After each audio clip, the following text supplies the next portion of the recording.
Salut Ludo, salut Steph. Salut. Merci d'être là pour cette discussion.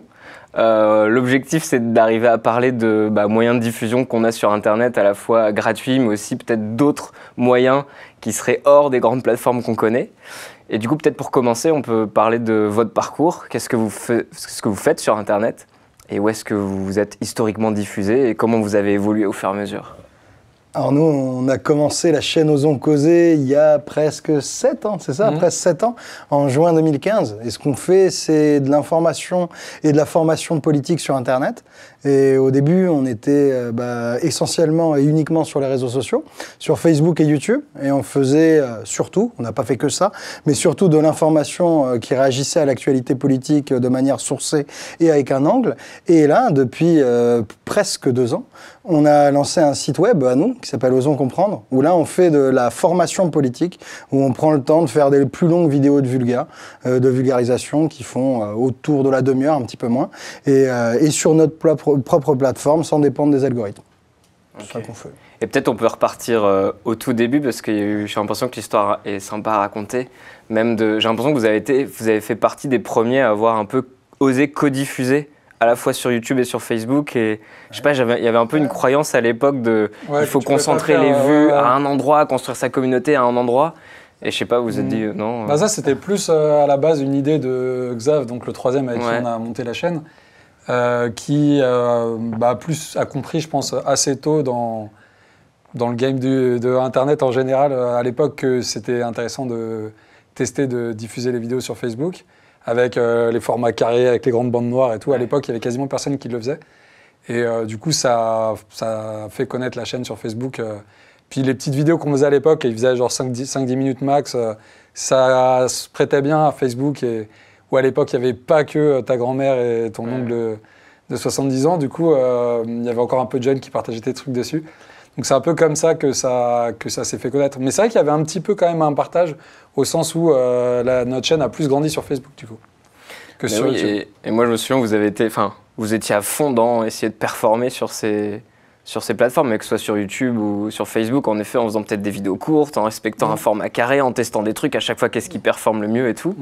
Facebook, qu'est-ce que vous pouvez raconter sur ça et même comment vous avez évolué là-dedans? Est-ce que vous êtes à chaque fois moulé dans les algos, dans les trucs Déjà, l'algo, c'est un peu lire les arcanes de poulet. Hein, tu vois, de temps en temps, ils te sortent une publicité où ils t'expliquent comment fonctionne l'algo, ils donnent des directives aux créateurs, mais tu sais jamais exactement ce qui est mis en valeur et ce qui l'est pas. Non, nous, en gros, la grande rupture, c'est quand Xav a trouvé l'idée de faire des bandes noires et des sous-titres. Et après, ce qu'on a progressivement adapté, c'est les titres et les sujets.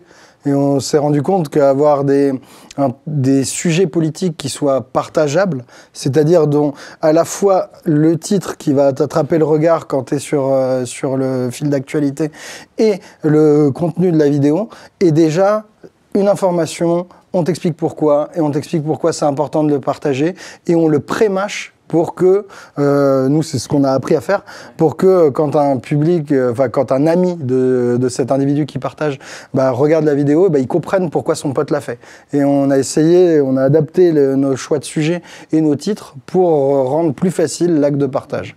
Et une des ficelles de titres qu'on a pas mal exploité et qu'on trouvait pas mal, c'est « si tu blablabla, alors regarde ça ».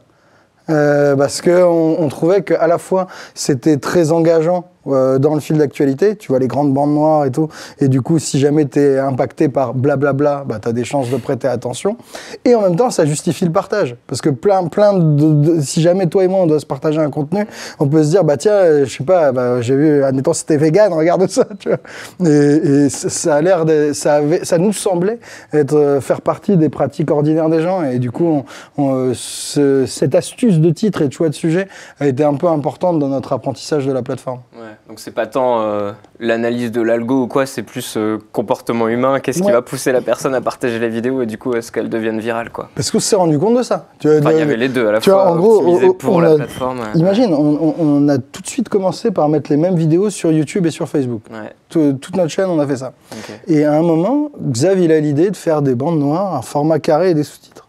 Et là d'un coup, Ah ouais. Mais on n'a pas fait un moment anodin, tu vois, mais ça a vraiment explosé.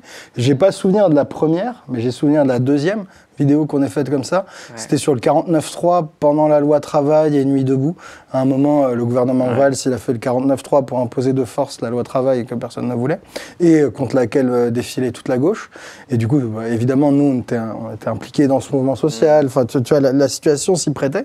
Mais cette deuxième vidéo-là, je crois qu'elle a fait plus de partages qu'on avait d'abonnés sur toutes nos plateformes. Okay. Tu vois, mais largement, tu vois, elle faisait, je crois qu'elle a dû faire 200 000 partages. Okay. Truc qui avait, enfin je sais pas comment on avait d'abonnés Facebook, mais ça avait aucun sens. Tu vois, moi j'étais à l'Assemblée nationale pour je sais pas quelle action, bloquer un pont, une merde. Et Xavier était là, il m'appelait, il me disait, mais il y a 10 000 partages de l'heure, qu'est-ce qui se passe? Et ça c'est parce que le format convenait à l'algo et parce que l'algo de Facebook voulait que la pratique du visionnage de vidéos se déplace de YouTube à Facebook. Ouais. Et du coup, Facebook lui-même favorisait les vidéos hébergées en natif sur Facebook. Il n'y avait pas encore tant de vidéos que ça sur Facebook en 2016. Et à l'époque, tu faisais une vidéo, c'était facile d'avoir des vues, quoi. Elle était mise en avant. Et alors, est-ce que vous avez eu... est-ce que vous avez été mis au courant de cette... Ou alors est-ce que c'est qu'une rumeur que Facebook a triché sur son nombre de vues à une époque, justement pour s'imposer en mode regardez, nous on fait plus de vues que tout le monde. La compréhension qu'on avait, c'est juste que c'était juste pas du tout la même chose, une vue sur YouTube et une vue sur Facebook, quoi. Ouais, oui, parce que... On a toujours su que une vue sur YouTube, t'as des grandes chances que la personne ait vu un morceau de ta vidéo. Et Facebook, c'était moins de 3 secondes. C'est une vue quand même. C'était une vue et du coup, tu savais que les... En fait, tu regardais un peu la courbe de combien de temps les gens restent et sur YouTube... La moitié de tes vues a vu toute la vidéo et sur Facebook, c'est même pas 10%. Donc tu captes qu'une vue Facebook, c'est pas une vue YouTube, quoi. Okay.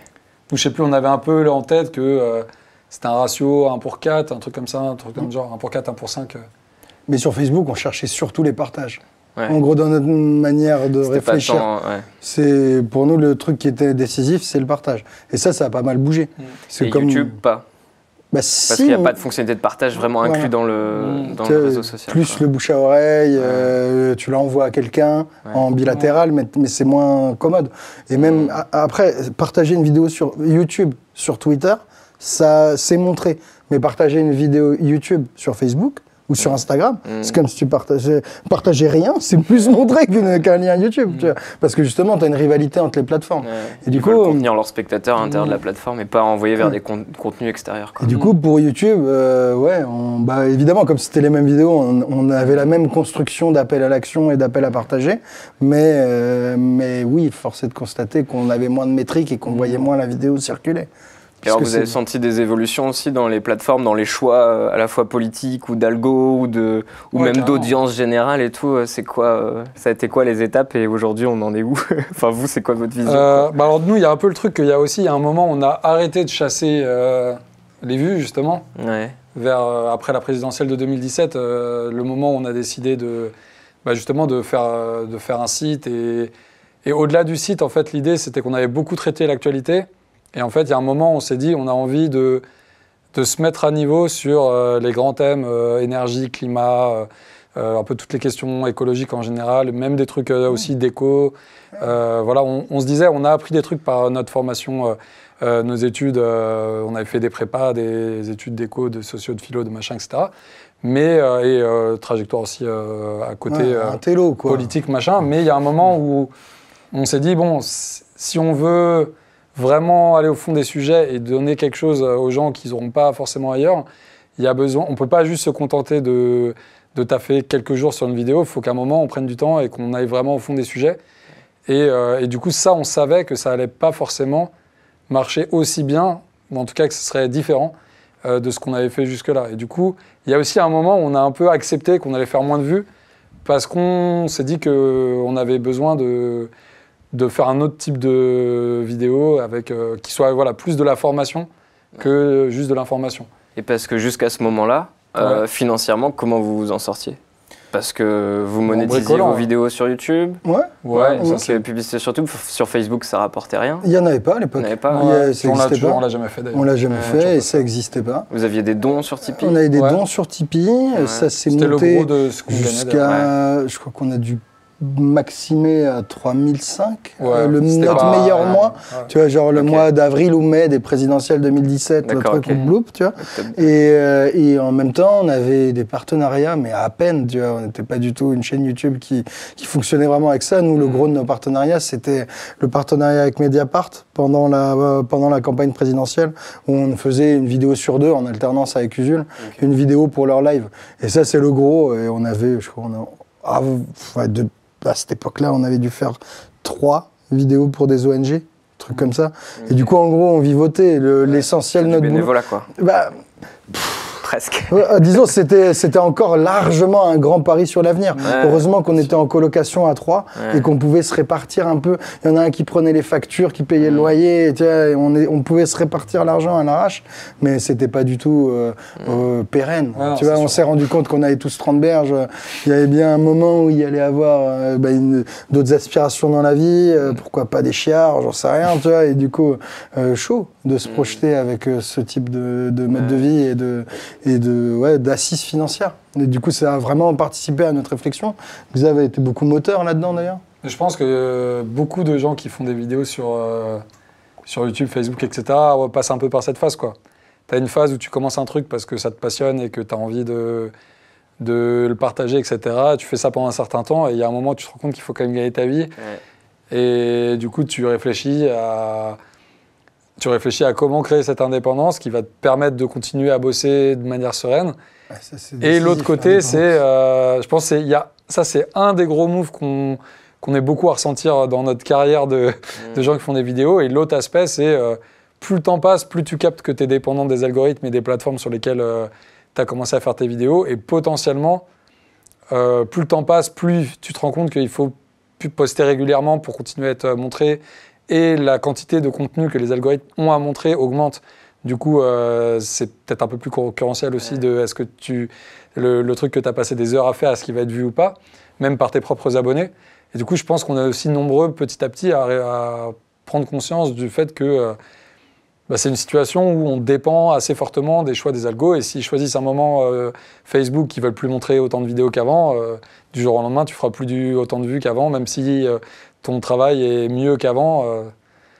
Et du coup, alors qu'est-ce qu'il faut faire ? Il faut aller sur Insta, puis TikTok, essayer de toutes les nouvelles plateformes qui sortent. C'est toi qui vas nous dire ce que tu penses qu'il faut faire. Non, vous avez fait un move aussi particulier qu'on approfondira après, mais avec Osons Comprendre. Mais nous, on n'est pas vraiment sur Instagram, TikTok et les nouveaux réseaux sociaux. Il faudrait, tu vois, moi j'ai l'impression que ça fait des années qu'on se dit qu'il faudrait qu'on se foute un coup de pied au cul, mais parce que là vous avez en fait on les utilise sur des communautés que vous avez créées autrefois presque. Après ça évolue pas mal. Plutôt que tu vois l'évolution, tu vois que sur Facebook, qui qu'on connaît partagerait encore des vidéos sur son mur. Ça arrive, mais moins souvent. On connaît quasi personne. Sinon, nous, on le fait professionnellement, justement. Mais création de vidéos. Tu connais, tu le donnes à ton pote et tout, et nique ça, tu fais plus ça sur Facebook, tu vois. Et du coup, il reste des vieux. Et ça se voit dans les démographiques. Enfin, on n'a pas enregistré l'âge moyen de notre lectorat, mais c'est certain que c'est une plateforme qui change de génération. C'est d'autres profils d'âge. Et du coup, c'est aussi certain que si jamais tu veux garder le lien avec la population, parce que nous on le fait pas que parce qu'on est ravis de ce qu'on pense. On pense que c'est important d'avoir un impact politique, d'éduquer, d'apporter des informations, de la formation, pour que les gens soient plus en capacité de maîtriser le bordel qui nous arrive. Et si tu veux arriver aux plus jeunes, si tu les suis pas là où ils sont, c'est aussi un choix risqué et probablement même stupide. Du coup, si, t'es fou. J'ai fait TikTok. Il y a un moment où je me suis motivé comme un chacal à faire des stories pendant, je sais pas, 1 mois ou 2 semaines. Ça m'a vite saoulé. Du coup, il faut 7 jours. Du coup, pareil, du coup, il faut décliner le contenu. En fait, mais là, maintenant, t'es quand même à peu près tranquille. Si t'as un format vertical de 1 minute, tu peux aller sur TikTok, Insta YouTube, et Shorts de YouTube. Du coup, maintenant, en fait, en gros, ils se sont uniformisés. T'as plus qu'à faire ça, mais nous, on va faire un format. 1 minute, vous avez le temps de dire ce que vous voulez dire, vous. Je suis libanais à moitié. En 1 minute, je te raconte que ma famille va bien, c'est tout. Tu vois, je t'explique rien en 1 minute, mais bon, ça va être chaud. Ok. Du coup, on regrette un petit peu ce move, mais il faudrait. Je pense que c'est difficile pour les créateurs de contenu vidéo qui ont envie d'avoir un lectorat et un impact. C'est pas forcément le cas de tous les créateurs, mais si c'est ça que tu veux faire, tu as quand même intérêt à décliner. Après, tu as un problème d'attente aussi. On a un problème d'attente sur sa plateforme. Nous, on n'a jamais, dans notre pratique perso, on n'est pas trop du genre à se prendre en photo et à faire des stories. Enfin, tu vois, c'est pas notre mode de vie. On est peut-être un peu vieux. Tu vois, mais c'est pas du tout notre mode de vie. Et du coup, il y a un coût d'entrée à quels sont les codes, comment ça pourrait fonctionner. Mais je pense qu'il faudrait qu'on le paye, ce coût d'entrée. Mais pour le moment, on l'a pas vraiment fait. On poste juste les vidéos en changeant un peu le format et en faisant 3 stories quand on a un truc à mettre en valeur, mais là, c'est tout. Okay. Et vous faites pas trop non plus d'ailleurs? Non, on est nuls, nous. C'est vrai que moi, j'ai pas du tout le réflexe. Genre une fois par an. Écoutez les gens, on a fait un projet. Mais c'est flippant parce que tu te rends compte qu'on a bossé des années à mettre des contenus, pas forcément dans l'objectif unique de faire grandir le nombre d'abonnés, mais aussi pour faire ce qu'on avait envie et de s'exprimer et puis en effet de toucher le plus grand nombre. Mais du coup, c'est des années que tu passes quand même à accumuler des abonnés et au final qui t'appartiennent pas vraiment, quoi. Ça appartient à YouTube, ça appartient à Instagram, à Facebook et tout. En plus, puis après, les réseaux se cassent la gueule, comme on dit, les jeunes ils se cassent, donc en fait tes abonnés ils sont plus là, parce que t'as pas leur mail en fait, c'est Facebook qui les a, YouTube et tout. Du coup, ouais, ça m'intéresse de savoir qu'est-ce qui vous a poussé vous à créer Osons Comprendre. Et quels avantages vous y voyez ou en quoi c'est galère et tout? On peut lancer le sujet. Du coup, pour le coup, quand on parlait tout à l'heure, il y a 2 trucs que tu te dis au bout d'un moment quand tu fais des vidéos sur Internet. C'est qu'il faut quand même que je gagne ma vie et je suis quand même pas mal dépendant des réseaux sur lesquels je poste. Et nous, le site, c'était quand même plus le premier truc. C'était comment est-ce qu'on fait pour que la partie du public qui a envie de nous soutenir puisse nous permettre de vivre tout en ayant quelque chose en échange. Parce qu'on se disait que ça nous allait de demander de l'argent aux gens sur Tipeee, etc. Mais on se disait que si des gens nous soutenaient financièrement, c'était quand même cool si on pouvait leur donner quelque chose en plus. Et c'est un peu ça qui a motivé l'idée de faire un site qui a abonnement. Mais alors l'abonnement n'est pas hyper cher, mais ça crée ce truc de si des gens veulent nous soutenir, ils peuvent... Je suis mini incise, après tu continues, mais il y avait aussi l'indépendance. C'est qu'on s'était rendu compte que oui, on pouvait faire grandir un Tipeee, mais que probablement, si jamais, surtout, on voulait décohabiter, arrêter d'habiter à 3 en coloc, augmenter la qualité des vidéos, parce que Steph, Xav, c'est des gens géniaux, mais c'est pas des monteurs. Hein. Et moi, je suis encore loin de ce qu'ils savent faire. Tu vois. Si on voulait faire tout ça, peut-être que Tipeee suffirait pas. Parce qu'on est quand même 3, tu vois, derrière le projet. Et du coup, on s'est dit que pour forcément un modèle économique gratuit avec Tipeee et partenariat, ça allait nous forcer à négocier et à se retrouver avec les mêmes genres d'interlocuteurs pour obtenir des partenariats. Et on avait déjà commencé à refuser des partenariats, même avec des ONG qui avaient l'air très très bien, parce qu'ils nous demandaient de mettre trop en valeur leur campagne de com et que ça nous convenait pas. Et du coup, il y avait aussi un truc d'indépendance éditoriale. Tu vois, c'est que en un sens, tu as besoin de croûter, mais les abonnés, c'est pas que quelqu'un qui te permet de manger, c'est quelqu'un qui te garantit d'avoir la liberté éditoriale. Et je pense derrière le move du site web, il y a ces 2 indépendances. Ouais, c'est vrai. Mais c'est ce que tu disais, hein, du coup. Ouais, c'est vrai, parce qu'on s'était dit que si on faisait des choses, des partenariats, il fallait que, en gros, la vidéo, le projet de la vidéo et ce qu'on allait pouvoir faire avec soit quelque chose qu'on aurait pu vouloir faire sur la chaîne. Sans argent. Et du coup, y a plein de cas où c'est pas le cas, quoi. Ouais, c'est compliqué. Et voilà, et puis même des fois, tu dois faire quand même des compromis sur c'est pas forcément le truc que tu aurais traité, etc. Du coup, c'est vrai que c'était un des gros avantages de faire ton site abonné. Tu as tes abonnés qui sont là pour te soutenir et parce qu'ils aiment bien ce que tu fais. Et toi, tu as les mains libres pour... Et aussi, ce qui se passe, c'est que les vidéos qu'on fait sur le site, petit à petit, là, on a commencé à le faire, même s'il y en a pas encore 100 000, mais on les met en accès libre à la fin quand même. D'accord. Au bout de combien de temps?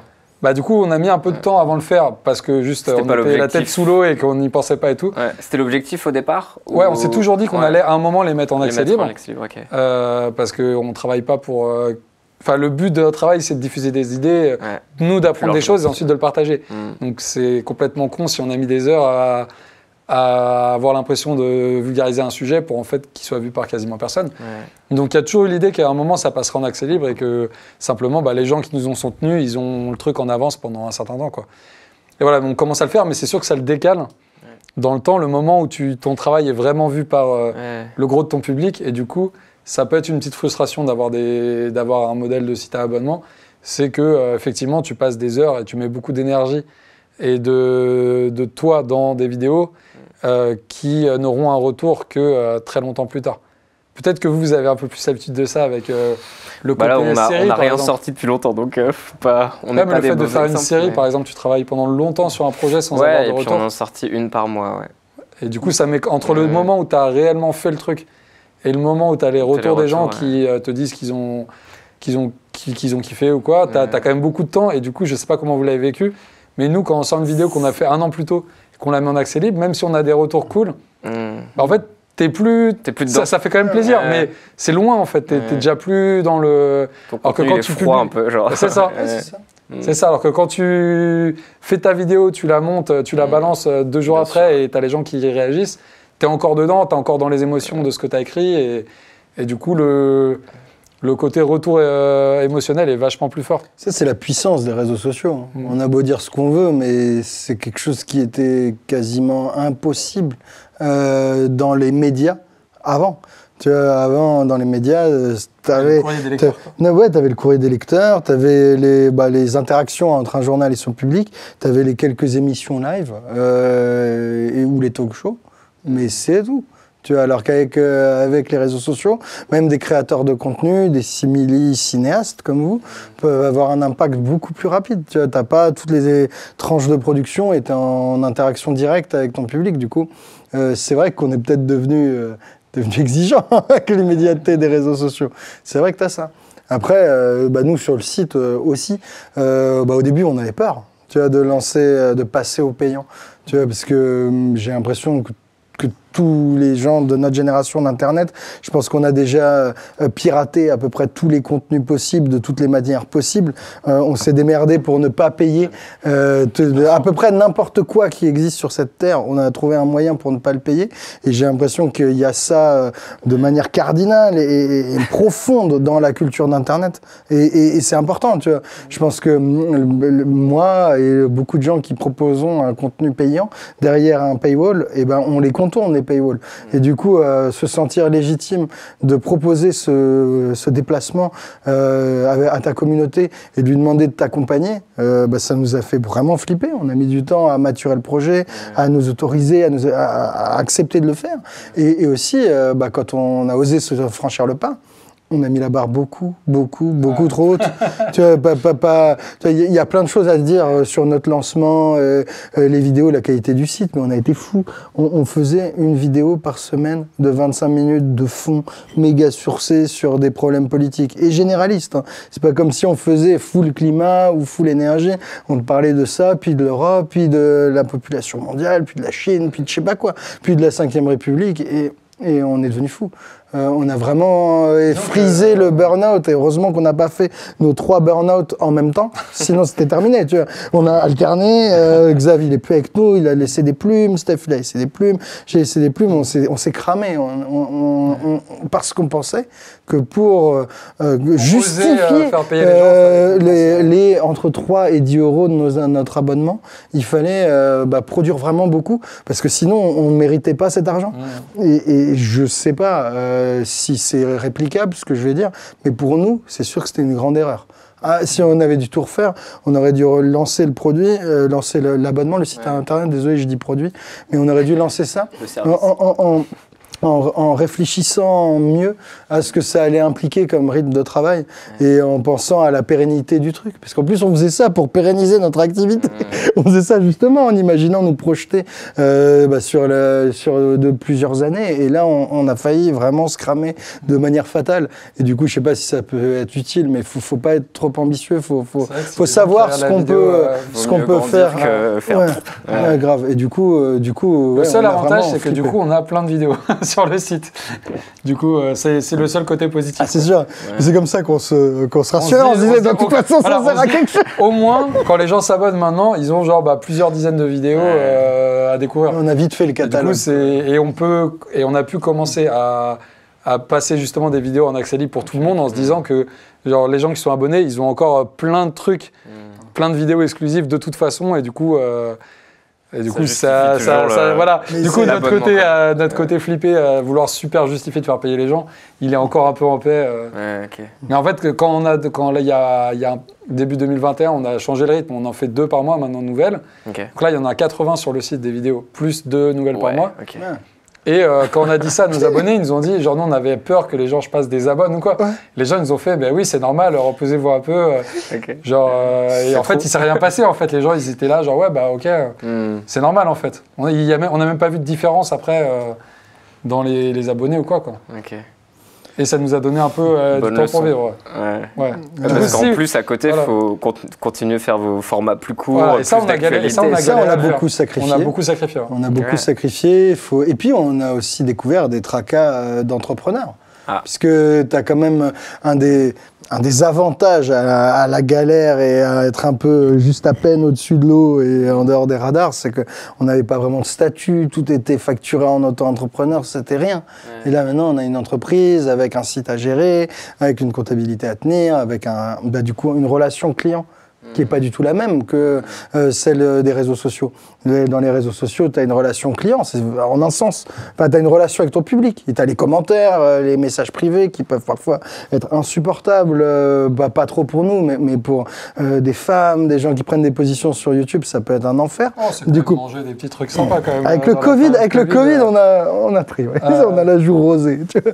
Mais du coup, disons que c'était peut-être pas le meilleur truc pour être tranquille de faire des vidéos pro-vaccination. Il y a 6 mois à peu près. Donc tu as ça sur les réseaux sociaux, mais quand tu lances quelque chose à toi, tu as aussi d'autres tracas. J'ai pas réussi à payer, je veux m'abonner, ah tiens, sur mon navigateur ça marche pas, ma carte est pas passée, enfin, tout plein de tracas à la con, mais qui finalement te rajoutent du temps et qui est pas compressible. Tu vois, tu peux pas mépriser. C'est sérieux, de lancer un service payant, c'est sérieux, ça demande le sérieux que tu suggères aux gens, tu leur demandes de t'accompagner là-dedans et de faire cet effort, il faut que tu le fasses aussi. Et du coup, du coup, avec une vidéo par semaine, on n'y arrivait vraiment plus. Et du coup, là, réduire le rythme, ça nous a dégagé du temps, permis de refaire des vidéos plus régulièrement sur les réseaux sociaux, mais il faut encore qu'on en fasse plus. Enfin, tu vois, on a toujours cette question de comment on équilibre le temps entre nos 2 plateformes, Osons comprendre le site et Osons causer les réseaux, et nos 2 objectifs un peu, qui en fait se rejoignent heureusement, tu vois, qui est de transmettre largement et de transmettre en profondeur, et d'arriver à pérenniser tout ça. Et du coup, c'est vrai que même nous, en nous, il y a des semaines où, je sais pas, moi je vais dire non, là, il faut vraiment faire une Osons causer, et les 2 semaines après, ce sera Steph, et c'est l'inverse, tu vois, on change un peu. À l'intérieur de nous, on est un peu tiraillé entre ces deux bébés et ces 2 endroits, parce que même si c'est toujours des vidéos de vulgarisation politique, dans les 2 cas, c'est quand même pas pareil. De livrer une vidéo aux réseaux sociaux, au rythme de l'actualité, en concurrence avec, je sais pas, Macron, le foot, tout ce que tu as dans la vie de l'actualité, dans l'écume des jours, et de la livrer à ton public, à toi, sur le site, où tu leur envoies le mail pour les notifier, et où en fait c'est des gens qui t'attendent et avec qui tu es en famille. C'est quand même pas la même chose. Mais alors ça a quand même... vous avez permis de mieux vivre aujourd'hui, Osons comprendre. Et quel a été peut-être le taux de transformation en termes d'abonnés, parce que vous êtes pas mal suivis? Du coup, ça nous a permis de vivre, de prendre des bureaux pour pouvoir filmer, sachant qu'avant, on filmait chez nous, quoi. Ça nous a permis aussi de travailler avec un monteur et une monteuse avec qui on bosse régulièrement depuis quasiment le début du site. Et qui, s'ils n'avaient pas été là, on n'aurait vraiment pas pu le faire. Du coup, ça c'est cool parce que ça te permet d'augmenter la qualité des vidéos, de faire des trucs plus jolis, un peu plus, avec plus propre, plus agréable à regarder. Et même pour nous, c'est agréable aussi, au-delà du temps qu'on gagne, d'avoir l'impression de faire un truc plus sympa, quoi. Mais après, oui, la proportion de gens qui s'abonnent est faible par rapport à ce que tu as au départ. On a un peu plus de 3000 abonnés alors qu'on a 300 000 quelque chose sur YouTube et 900 000 quelque chose sur Facebook. Du coup, si tu fais le taux, c'est pas énorme. C'est les gens qui ont vraiment envie de te soutenir et qui sont vraiment intéressés par de la formation sur sur des sujets, voilà, climat, énergie, politique, etc. Du coup, ça tourne un peu. J'ai l'impression qu'il y a des fidèles qui restent là pendant genre très longtemps, depuis le début du site et tout. Et après, il y a aussi des gens qui viennent quelques mois pour soutenir notre taf, et puis après qui éventuellement vont soutenir un autre projet, tu vois, qui tourne un peu plus. Voilà, j'ai l'impression qu'il y a plusieurs manières de soutenir et de participer à ça. Et vous aviez sondé un peu votre communauté avant de lancer ça? Ouais, un petit peu. Ouais. Un peu, principalement pour les thèmes, pour quel type de vidéo, mais ça, de toute façon, comme on n'était pas vraiment en capacité d'en proposer 70, bon, on n'a pas... 80. Seulement. Et un peu pour la capacité à payer. C'est vrai qu'on a testé ça dans un sondage, on a eu pas mal de réponses d'ailleurs. Hein. Il y a quand même quelque chose comme 10 000 ou un peu moins. Un peu moins de 10 000 répondants. Et du coup, d'ailleurs, le prix de l'abonnement tel que tu le trouves standard, c'est 5 €. Okay. Et c'est le prix. C'est à la fois la médiane, le mode et la moyenne de ce que voulaient les gens, les répondants du sondage. Du coup, mais ça, pour le coup, ça nous a vraiment aidé. Si tu nous avais demandé... Il y avait pas mal de gens qui disaient 10. Du coup, on a dit, ceux qui veulent, ils peuvent mettre 10. Et il y avait pas mal de gens aussi qui mettaient genre 3. Du coup, on s'est dit, les gens qui ont moins de thunes, vous pouvez prendre 3. Et en fait, on a 3 prix et c'est les 3 trucs qui ressortent. Donc tu choisis. Et les gens choisissent, oui, il n'y a pas de... C'est un peu comme un prix libre, mais à 3 niveaux. C'est ça, c'est une sorte de prix libre à 3 niveaux. Ouais. Non, c'est exactement ça.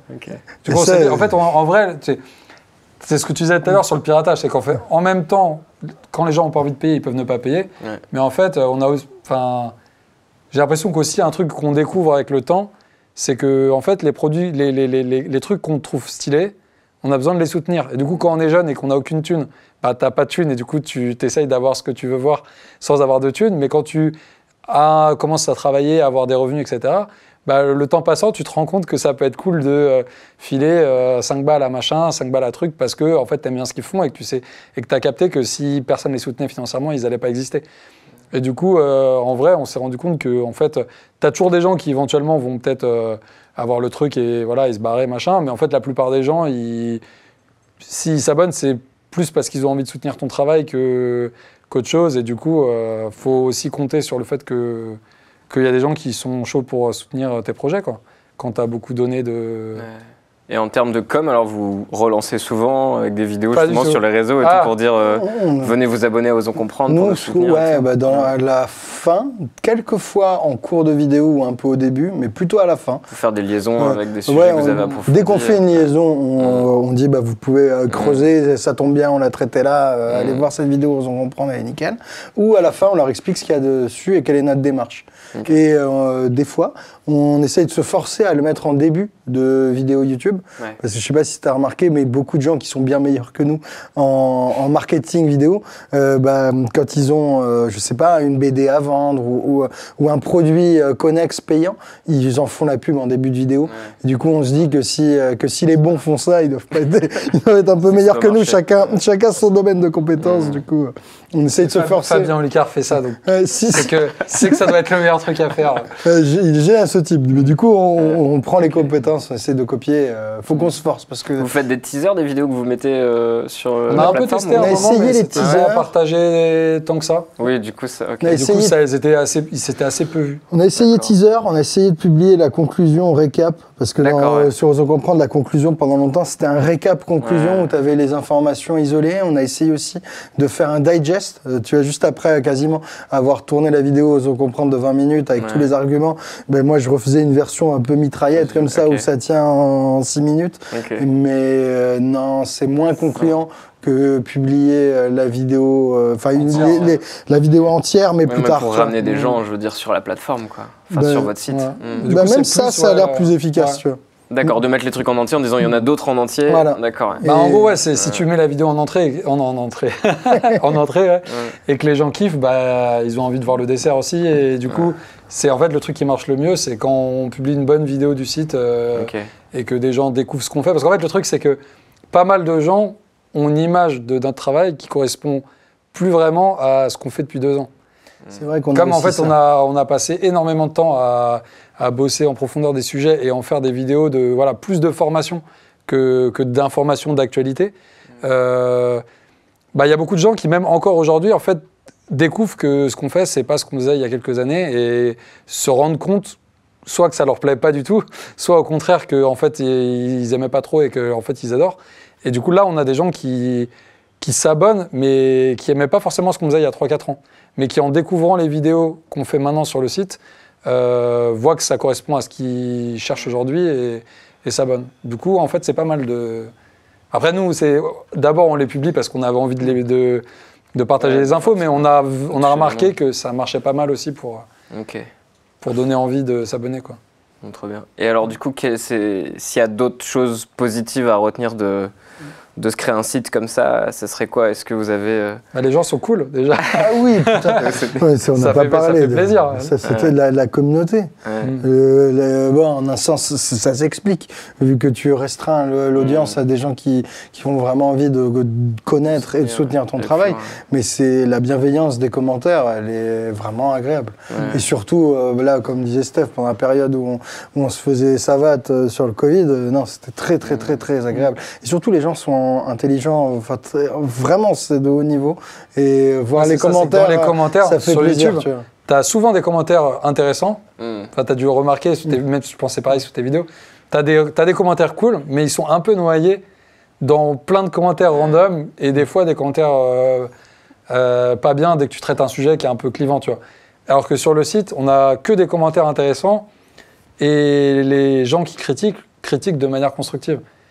Et bah, du coup, c'est un peu comme si tu n'avais que les meilleurs commentaires de YouTube. Tu vois. Ouais, grave. Mais du coup, ça, en tant que créateur, pour le coup, le côté négatif, c'est qu'il n'y a pas beaucoup de gens qui le voient sur le moment et que du coup, tu as moins de feedback. Mais par contre, le côté cool, c'est que le feedback que tu as, il est en général super bien. Et même les gens entre eux, quand ils ne sont pas d'accord, sur le site, on a quand même traité des sujets genre le nucléaire, par exemple, les vaccins, des sujets genre bien clivants. Et en fait, même quand les gens n'étaient pas d'accord entre eux, la manière d'argumenter reste hyper... sympa, constructive, où les gens partent du principe que les gens sont là ont le droit d'être pas d'accord et sont là pour comprendre et pour échanger, etc. Et ça crée une sorte de petite culture du site qui est hyper agréable pour nous et j'imagine doit être agréable aussi pour... Et qui est plus dur à atteindre sur les réseaux sociaux. Il faudrait que tu modères beaucoup, faudrait qu'à la fin de ton contenu, tu expliques quelle attitude tu veux avoir chez toi. C'est possible, surtout sur Twitch ou sur des plateformes en interaction, mais dans des plateformes où tu postes une vidéo et tu l'abandonnes aux commentaires, ça demande un vrai travail de créer cette culture, alors que là, tu l'as un peu par construction et c'est très agréable. Franchement, gros conseil. Et toutes les personnes qui sont abonnées ou qui se sont abonnées, ça vous constitue une base de mails, de newsletters, de vrais fidèles. En fait, le truc, c'est qu'on le fait pas, parce qu'on est nul en marketing. Mais on devrait vous envoyez quand même un mail à chaque nouvelle sortie de vidéo. Ouais, mais pas aux anciens abonnés. Mais que aux abonnés. Ouais. Tu vois, genre les anciens abonnés, on leur a envoyé un mail. D'accord. Et en fait, ça faisait tellement longtemps, enfin, comme on n'avait jamais fait, genre, t'en as la moitié qui savaient même plus. Enfin, tu vois, genre. D'accord. En fait, c'est juste on le fait pas, mais en fait, on devrait le faire. Et ça a une force ou Oui, je pense qu'il faut le faire. Et puis en plus, des fois, il y a des gens qui se désabonnent. Je sais pas, pendant le Covid, il y a des gens qui sont désabonnés parce qu'ils avaient perdu leur taf, tu vois. Et qui disent, bah écoute, j'ai plus trop de thunes, je me désabonne, mais j'aime vraiment bien votre taf, je reviendrai quand j'aurai plus d'argent. Et tu peux te dire qu'il y en a qui se réabonnent, mais il y en a peut-être qui, à un moment, zappent, machin, etc. Et du coup, bah, c'est autant... Et on a découvert un truc que les marketeurs appellent le churn. C'est l'expiration naturelle des cartes de bancaires. Et ce qui fait que dans les abonnés par carte, il y a un espèce de turnover naturel, genre d'élimination périodique des gens par incident de paiement, et tout d'un coup, la carte disparaît, par carte expirée, par carte volée, par changement de banque. Et ce truc-là fait une érosion complètement naturelle, sans aucune volonté, des abonnés. Et ça, comme on a aucune formation là-dedans, on l'a plus ou moins découvert en lançant le site. Et du coup, on a dû corriger, prévoir des mails spécifiquement pour ces cas-là. Enfin, on a dû un peu adapter l'outil parce qu'on ne l'avait pas anticipé. Du coup, si jamais quelqu'un veut utiliser un modèle à abonnement, il faut vraiment prendre ça en compte et avoir des trajets mail pour informer les gens qui ne vont plus être abonnés au site. Simplement parce que leur carte bleue a eu un souci. Et ça peut ne pas être volontaire du tout. Et du coup, tu as aussi ça qui fait que tu as un peu intérêt à utiliser. quoi. Encore plus de boulot, mais aussi encore plus d'intérêt à relancer les mails, à créer le lien, tu vois.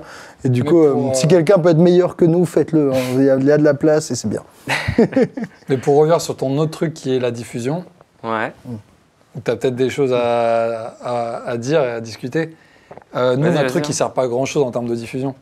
C'est-à-dire que nous, on peut envoyer des mails aux gens du site et puis ils vont regarder la vidéo du site. Ouais, c'est ça. Mais pour une diffusion un peu grand public, il y a un peu l'idée que ce que te permettent de faire les plateformes YouTube, Facebook, etc., c'est faire découvrir ce que tu fais à des gens qui ne te connaissaient pas forcément, parce que des gens partagent, l'envoient, blablabla, ou juste que l'algorithme choisit de le montrer. Et clairement, quand tu fais ce qu'on a dû faire pour l'instant avec Osons Comprendre, bah, ça a des qualités, mais ça n'a vraiment pas du tout ce truc-là. Après, on a fait un truc pour que les abonnés du site puissent offrir les vidéos à leurs potes directement, avant même qu'elles passent en accès libre.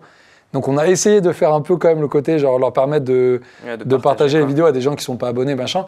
Mais bon, en gros, les gens ne vont quand même pas beaucoup voir la vidéo par rapport à si tu l'avais publiée sur une chaîne YouTube ou Facebook, quoi. Et du coup, peut-être qu'il y a aussi besoin de développer d'autres canaux. Hors des réseaux, d'autres réseaux. Si ça marche et qu'ils soient efficaces, ça deviendrait un nouveau réseau. Mais... Et alors peut-être pour parler technique, après on verra l'idéal de ce que vous pourriez imaginer sur justement votre site ou l'évolution de votre site ou même d'un réseau parallèle, j'en sais rien. Comment vous avez réussi à créer un site hors de ces réseaux sociaux? Est-ce que vous avez, j'imagine que vous avez exploré plein de voies possibles, et qu'est-ce que vous avez choisi à la fin et pourquoi? Bon, c'était pas... On a juste fait un WordPress. Ouais, c'est pas un truc de ouf. D'accord. WordPress, Vimeo, un prestataire de paiement. Et après un site pour organiser qui a accès à quelle page en fonction de leur facturation. En gros, et du coup, c'est Xav et un premier développeur qui ont fait la première mouture. Et on a fait une seconde mouture du module de facturation, justement pour s'adapter au churn et à ces choses-là. Et là, depuis, on le fait évoluer par petites touches, mais notamment les fonctions partagées, pouvoir offrir la vidéo par mail, pouvoir abonner un ami, tu vois, pouvoir offrir des abonnements, des choses comme ça. Ça, c'est des fonctions qu'on a rajoutées par la suite. Et ça, c'est des fonctions que vous développez ou que votre développeur c'est le développeur développe de zéro, ou alors c'est des plugins que vous trouvez à WordPress ça dépend. On a merdé. La structure de notre site n'est pas WordPress.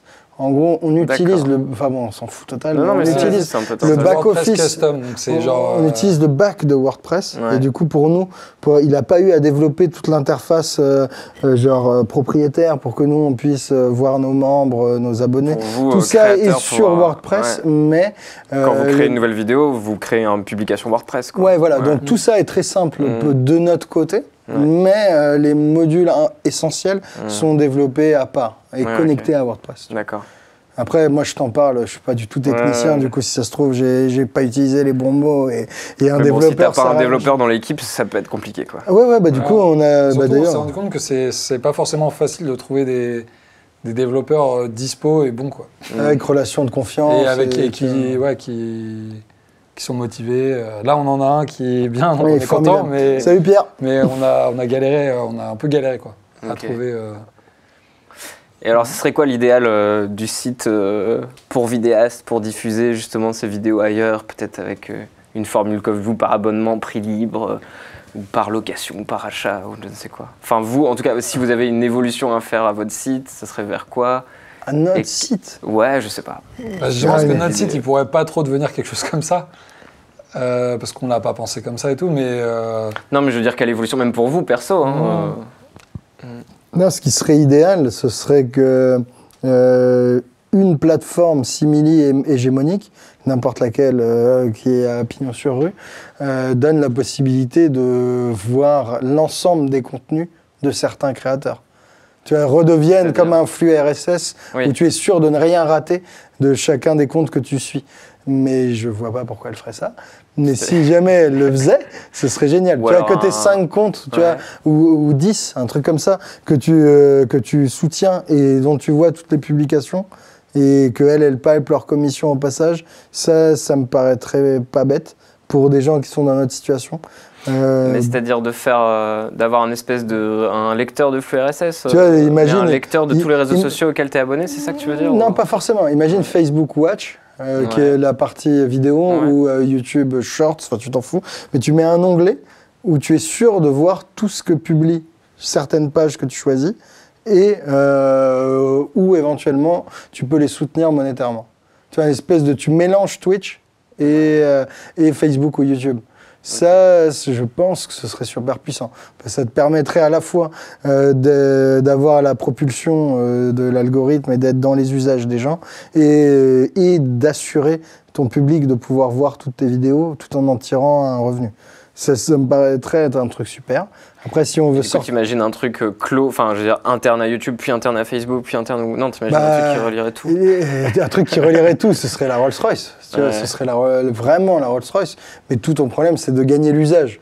Tu vois, c'est comme le choix. C'est un peu entre qualité et quantité, où les tiens... ou la diffusion en dehors de ton cercle, comme c'est toujours ça l'arbitrage, tu as un peu deux optimums. Tu vois, as l'optimum où tu vas pouvoir te diffuser, et là, ça veut dire avoir une plateforme hégémonique. Si c'est la nôtre, c'est encore mieux, mais c'est un grand rêve, vu que c'est déjà très concurrentiel et qui est très balisé. Ça, c'est le pôle diffusion. Et si tu veux le pôle qualité, c'est sûr qu'avoir avoir une synthèse de toutes tes plateformes avec des flux RSS, où tu es sûr de ne rien rater de tous les créateurs que tu suis, et de pouvoir les soutenir, et d'avoir un lien communautaire, de commenter, ça a l'air d'être génial. Ça, moi, je signe direct. Tu vois. Mais ça me semble être plus la qualité que la quantité. Ouais. Mais après, c'est mon avis. Je sais pas ce que toi t'en penses. Parce que moi, je dis ça comme ça.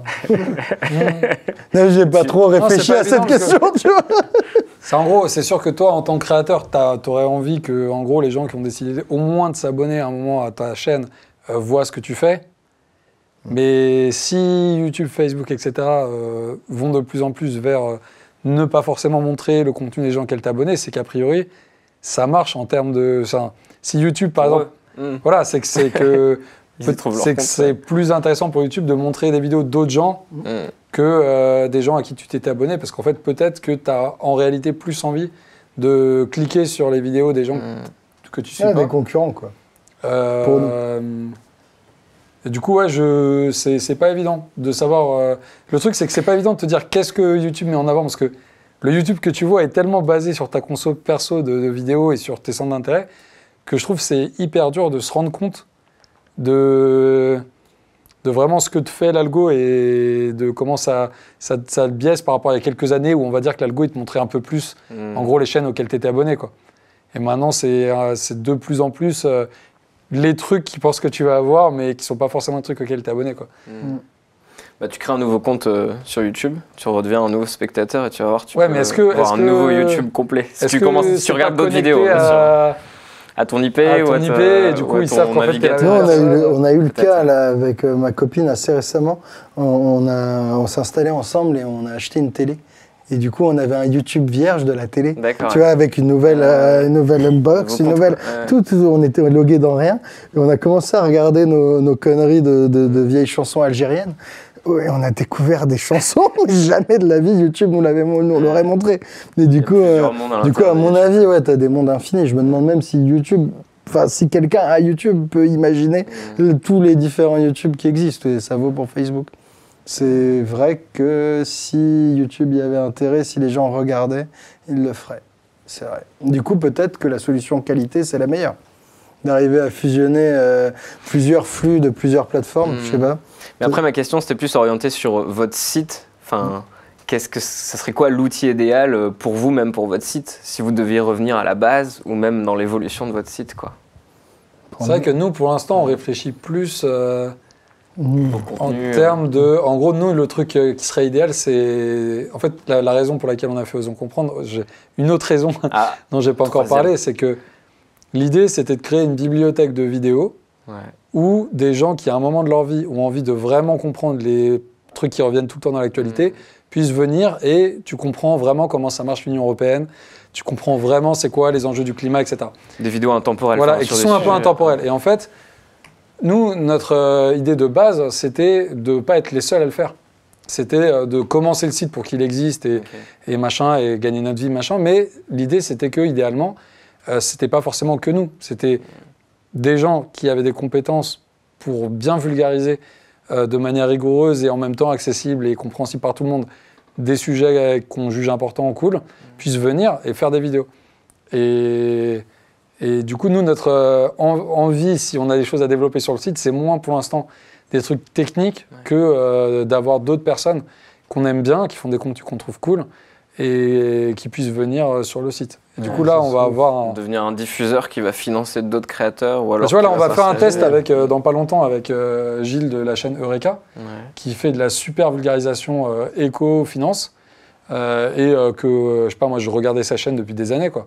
Et puis, on a discuté, machin, on a fait pote et tout. Et du coup, là, il va faire deux vidéos pour notre site, mais qui passeront aussi un jour sur sa chaîne, tu vois. Ok.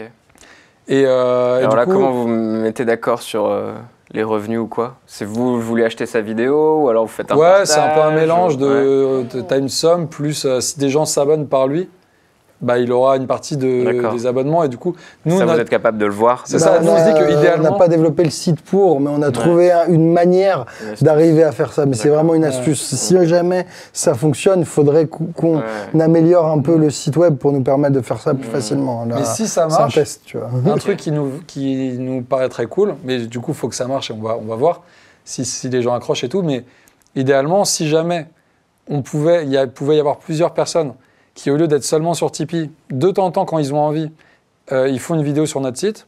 Tous les gens qui s'abonnent par leur communauté, ça leur permet d'avoir ensuite un revenu parce qu'ils ont une grande partie de ce que les gens les abonnés font gagner au site, quoi.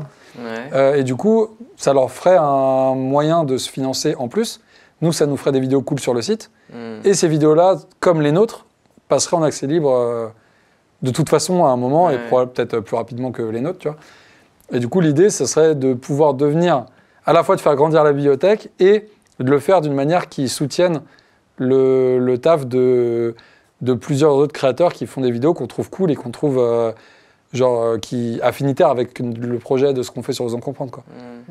Mais du coup, au choix vous resteriez, du coup, vu que c'est votre site, vous resteriez maître de choisir quelle vidéo irait ou pas sur le site, évidemment, ou... Oui, ça commence. Vous faites des cartes blanches. Si jamais ça marche super bien. Ouais. Tu peux toujours. Là, comme nous, on part d'un site où il n'y a que nous et qu'on n'avait même pas vraiment construit pour faire ça et accueillir d'autres gens. Faut voir. Mais si jamais ça plaît, on pourrait largement imaginer que le public vote. Amène des gens, que les vidéos soient sélectionnées autrement. Enfin, tu vois, tout est possible si ça marche. Si ça marche, tout est possible. En fait, même nos propres vidéos du site, de plus en plus, les sujets sont choisis par les abonnés. Après, évidemment, nous, il y a des sujets qui nous tiennent à cœur et qu'on pousse un peu, quoi. Clairement, ils savent que c'est des sujets qu'on serait chaud pour traiter, mais globalement, de temps en temps, tous les, 6 mois ou un truc comme ça, 6 mois, 1 an, on fait un gros sondage des abonnés pour leur proposer 40 sujets et leur proposer de choisir les trucs qu'ils ont envie qu'on traite, quoi. Et du coup, on fait ça de temps en temps et ça permet de voir un peu c'est quoi les sujets qui intéressent les gens et de prioriser en fait ce que les gens ont le plus envie de voir, quoi. Ça, tu pourrais facilement le faire avec des vidéos d'autres créateurs ou des créateurs eux-mêmes. Tu vois. Ouais, c'est ça. Si ça marche, proposer ok, moi je serais chaud pour parler de ça pourrait être cool sur le site. Et on propose aux gens et c'est eux qui choisissent. Pas mal.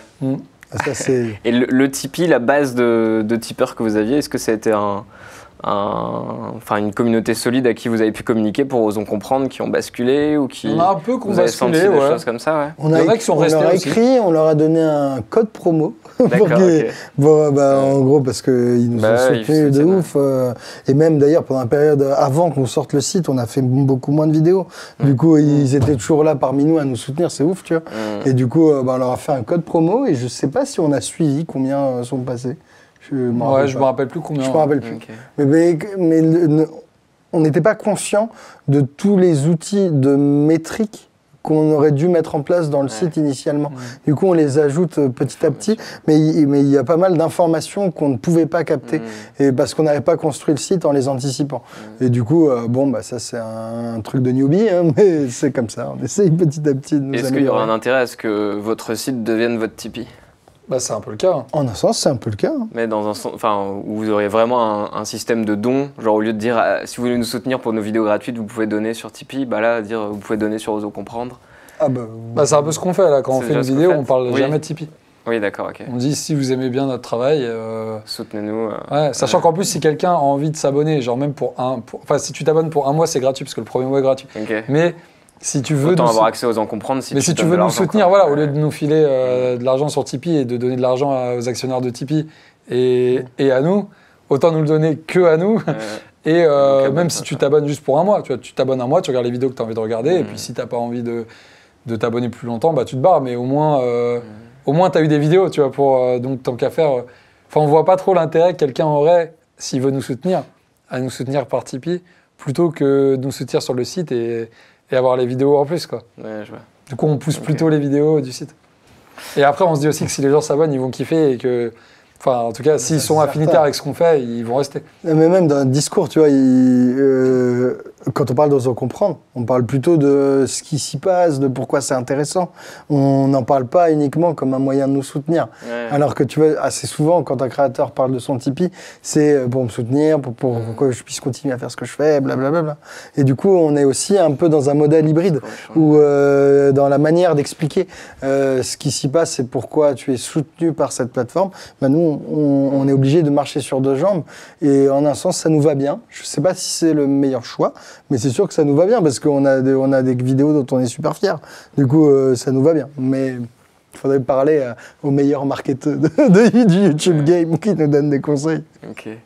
Bon alors du coup c'est un mouvement que vous regrettez pas d'avoir créé ce site Osons Comprendre. Ah, moi, le regret, c'est d'avoir fait une vidéo par semaine. C'était presque... Enfin, c'était trop. Mais non, c'est très bien. Et du coup, si vous aviez un conseil à donner à des gens qui hésitent ou qui se sentent piégés par ces sites ou quoi, et qui commencent à vouloir trouver un financement un peu plus à la hauteur des contenus qu'ils font, j'ai l'impression que ça dépend vachement de ce que tu fais. L'aventure hors plateforme. Ouais. Tu vois, il y a des...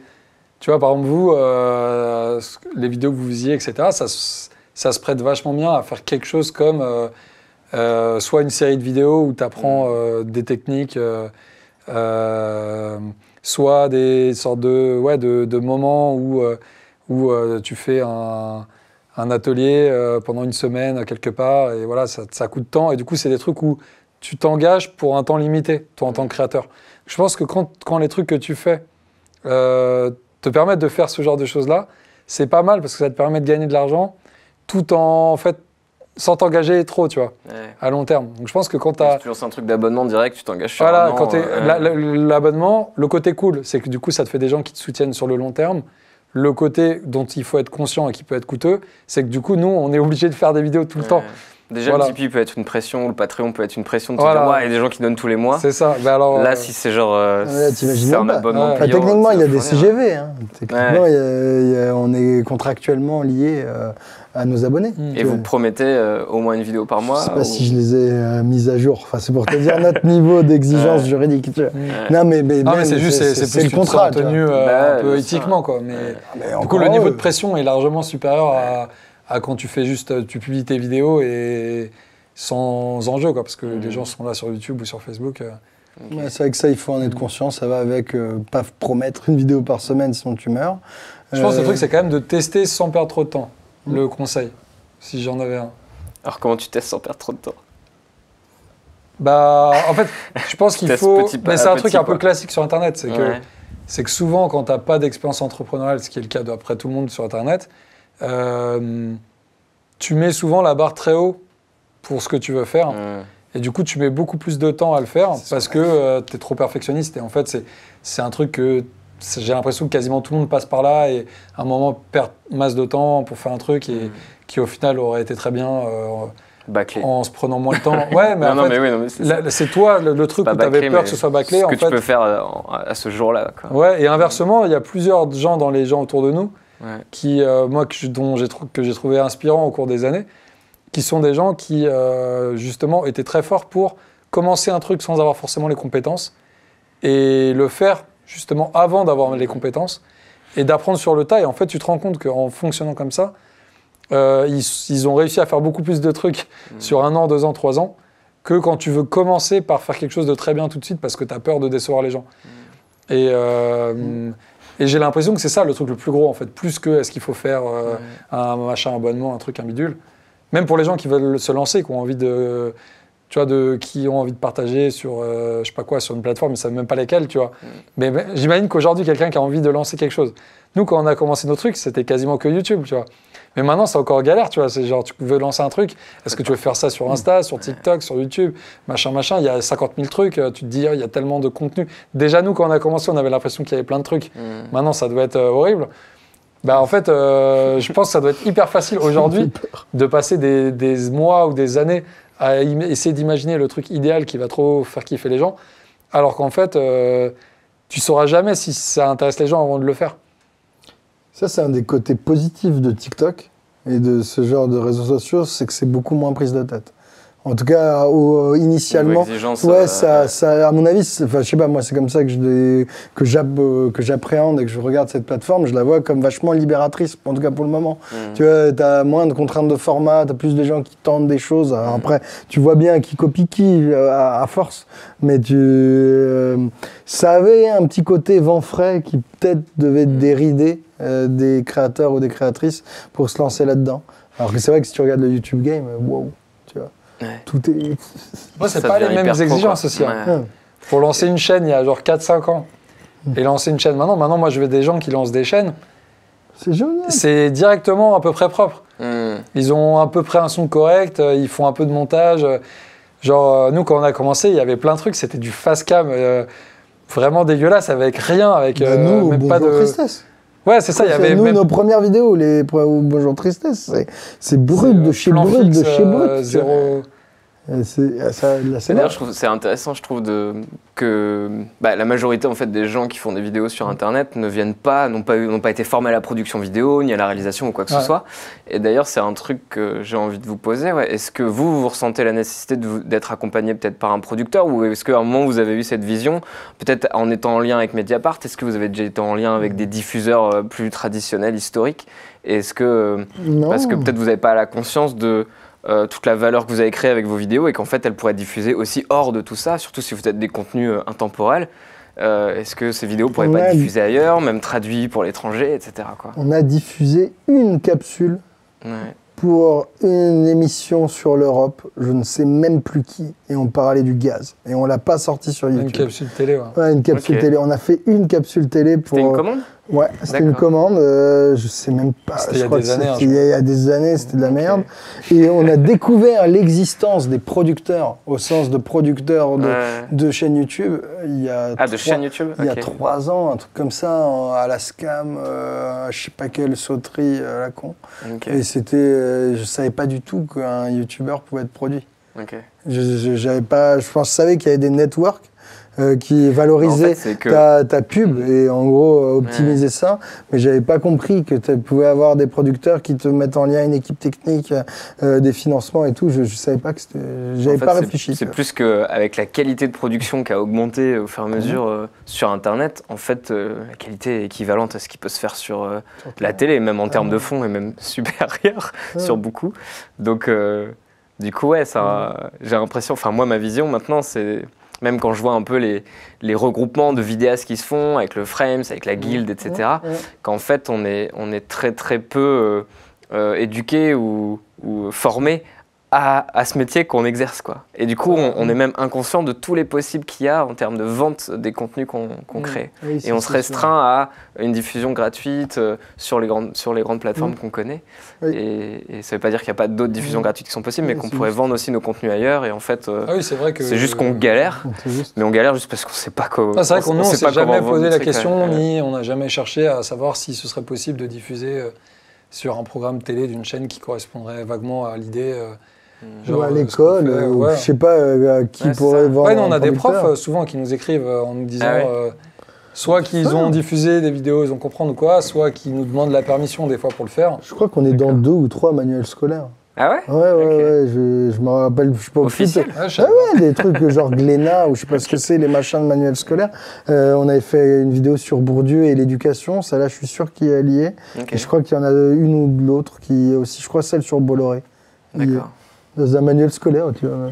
Tu sais, une photo de la vidéo. Et ça, on vous a demandé quand même Oui, on nous a demandé. On nous a demandé. Ok. Vous avez dit oui. Bah, on n'a pas dit Raboul, je sais pas, laisse-nous 42,4 € de droit à l'image et tout ça. Mais là, c'est bon. Okay. On n'a pas, un producteur va sûrement négocier un petit droit à l'image, ce que nous n'avons pas fait. Je reviens un peu en arrière parce que tu parlais de données que tu aurais aimé avoir quand vous avez lancé le site. Quels seraient les types de données à ne pas louper quand tu lances un site comme ça? Alors nous, c'est un site à abonnement. Et du coup, on s'est rendu compte que c'est assez important de savoir quand et d'où les gens s'abonnent, quelle vidéo ils regardent et quand. D'où la provenance de quel site ils viennent, ça quel aurait mail été ils ont super, cliqué. Ça aurait été super, tu vois, et ça on n'a pas mis en place. De savoir quand ils se désabonnent et qu'est-ce qu'ils ont vu comme vidéo avant. Et tu vois, et de pouvoir après trier chacun de ces... d'arriver à regrouper les individus concernés par un peu chaque déclinaison que tu as de toutes ces variables. Et de pouvoir voir si jamais une vidéo a généré plus de désabonnements qu'une autre. Ça, on ne sait pas. Et tu vois, c'est parce qu'on n'a pas bien mis en place le site initialement. Est-ce que vous faites un renouvellement automatique comme les Netflix et compagnie? Pour le paiement? Ouais, tu es abonné en paiement récurrent. Tu es abonné jusqu'à ce que tu décides que tu le... Ouais, voilà. Ou jusqu'à le cas le plus fréquent que ta carte dise, c'est fini. Et du coup, non, ça, c'est des choses... Parce que nous, on l'a fait nous-mêmes, le site, enfin, avec des développeurs. Hein. On a choisi de le développer nous-mêmes. On n'avait pas tout anticipé. Du coup, il y a des choses qu'on a découvert après. Et c'est vrai que toutes ces métriques, c'est important. On a choisi, ça je pense qu'on ne changerait pas d'avis, de ne pas demander beaucoup d'informations personnelles à nos abonnés. Ouais. On a juste le mail, le nom, prénom, ils mettent ce qu'ils veulent et leur pseudo, et c'est tout, quoi. Après, le prestataire carte bancaire a le numéro et les empreintes. Nous, on a les trucs encryptés, c'est tout. C'est tout ce qu'on a et je suis pas sûr. Tu vois, nous, il y a plein de moments où on est curieux comme ça. Mais c'est qui les abonnés, tu vois? On voit, je sais pas, Pierre Rondeau, t'es qui? Même géographiquement, enfin, à part les cartes étrangères, ça, on le voit. Ah oui, les cartes de bancaire. Les cartes, mais on n'a pas de moyen de voir d'où ils viennent. Donc des fois... Âge, genre, vous savez pas tout ça. Niveau d'études. Des fois, on est curieux. Des trucs sociaux de base, tu vois, dont tu peux être curieux. Comme on demande rien, on n'a rien, quoi. Ouais. Mais des fois, on est curieux, on le regrette, mais je pense que je suis quand même C'était un pari aussi de pas demander beaucoup de données aux gens et de les laisser... Tu vois, de faire un formulaire simple. On a tous vu des trucs là maintenant. Je sais pas, tu commandes une carotte, tu dois remplir 64 trucs, c'est insupportable. Du coup, non, ça, je pense qu'on est en paix. Même donc, si vous ne vendez pas les données de vos abonnés? Jamais de la vie, déjà, on les consulte on pas. Tu veux qu'on les vende à qui? Ok. Trop bien. Et alors, dernière question piège.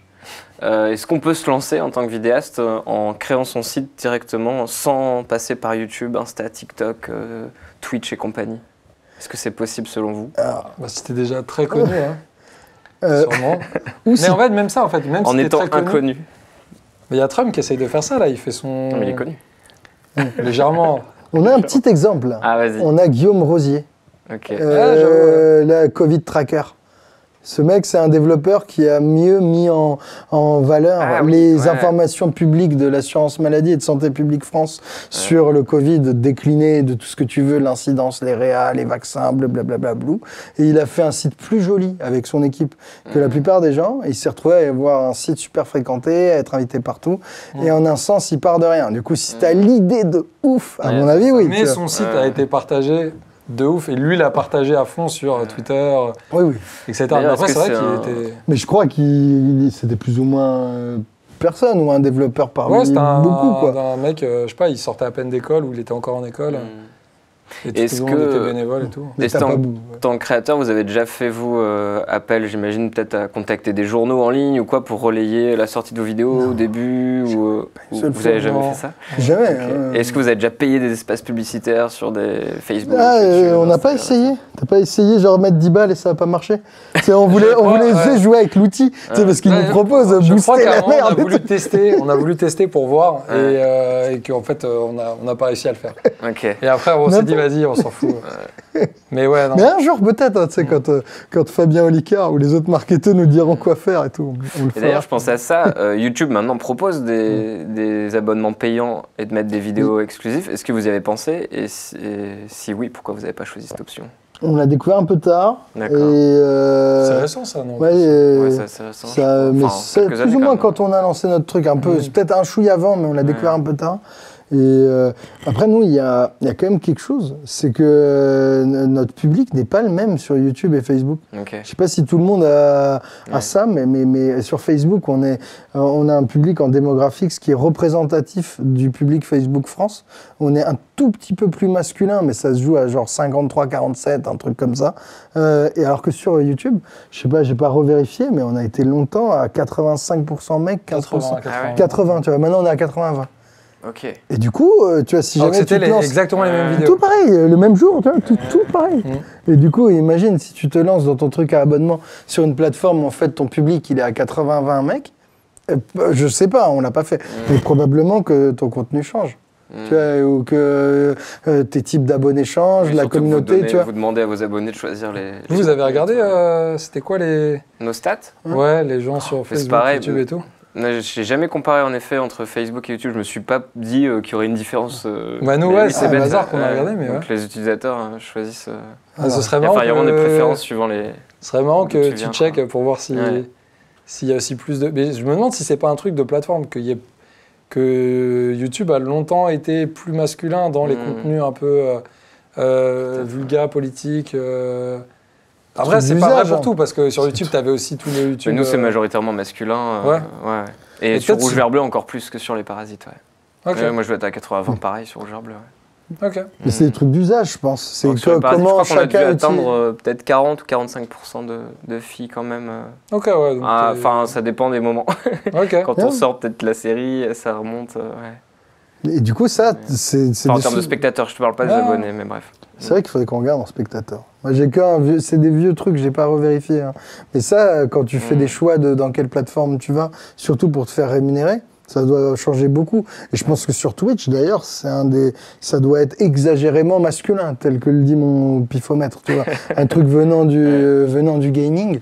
Et du coup, quand ta rémunération vient de Twitch, c'est probable qu'il faille être super attentif à comment tu fais bouger ta ligne éditoriale ou comment tu éduques ou choisis ou cultives ta commu. Parce que t'es probablement pas dans les mêmes espaces. Après, je dis ça, j'y suis pas, hein, c'est juste une réflexion.